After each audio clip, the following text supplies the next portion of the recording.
What?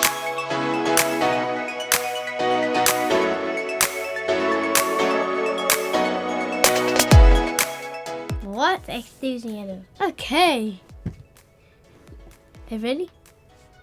Welcome to 4 Minute Friday. Welcome to 4 Minute Friday, where we take 4 minutes to delve into an aspect of leadership that I hope will help you lead more like Jesus. Thanks for joining us again. So if you'd like to subscribe, ring the bell below, which will automatically notify you next time the video comes out, so you don't need to be fretting about when to check the channel or not. A long time ago, I sat with a very capable leader who was recalling to me the details of a very difficult situation they'd recently been in. They offered what felt like a very accurate and fair appraisal of what took place and the mistakes that they'd made, as well as the mess of the situation. And my internal radar said they've done well. The others in this situation were acting extremely unreasonably.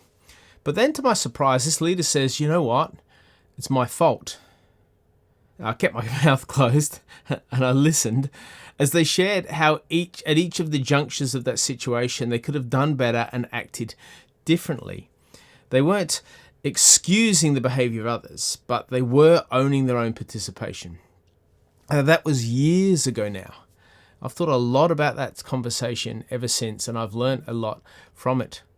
How empowering it was for this leader to recognise where they had made a mistake or a misstep and learn from that for future scenarios. You see, blame disempowers us. When I blame another, I'm taking my power to change myself and the circumstance, and I'm giving it away to another person. We do it all the time. Someone says something mean to us.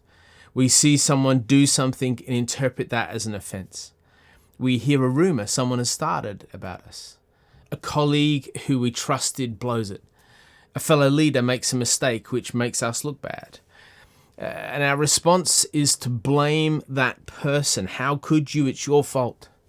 We get mad at them. We maybe even hate them a little, not that we'd ever admit that publicly. And so we distance ourselves or we retaliate against them, and they are none the wiser.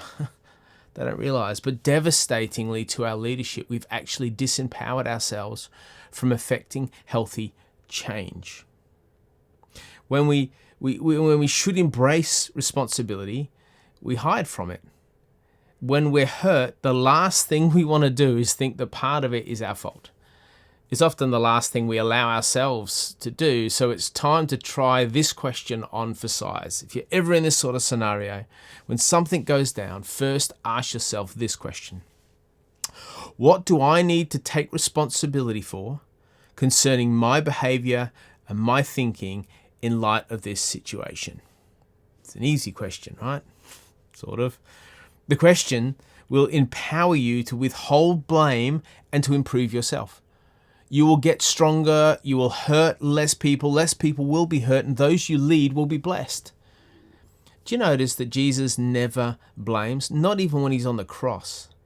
In fact, the closest he ever comes to blame in his entire life is when he tears strips off the Pharisees, but he's not actually blaming them.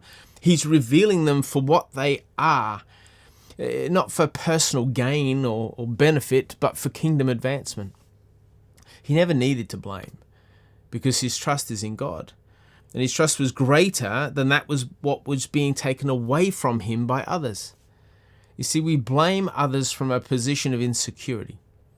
But when we're secure in ourselves, because of our relationship with God, we know who we are and we know who we aren't before God. We don't need to be perfect. We've assumed a position of humility and self-reflection. We've already recognized we're not that great. We know we're riddled with mistakes that are just waiting to happen, and we don't need to defend that.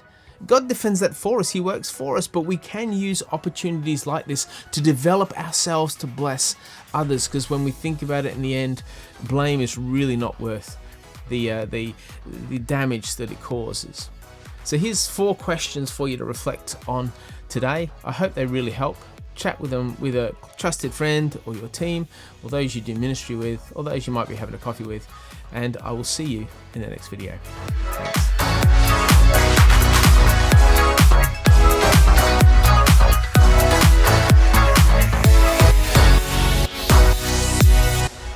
Make sure you watch the next video.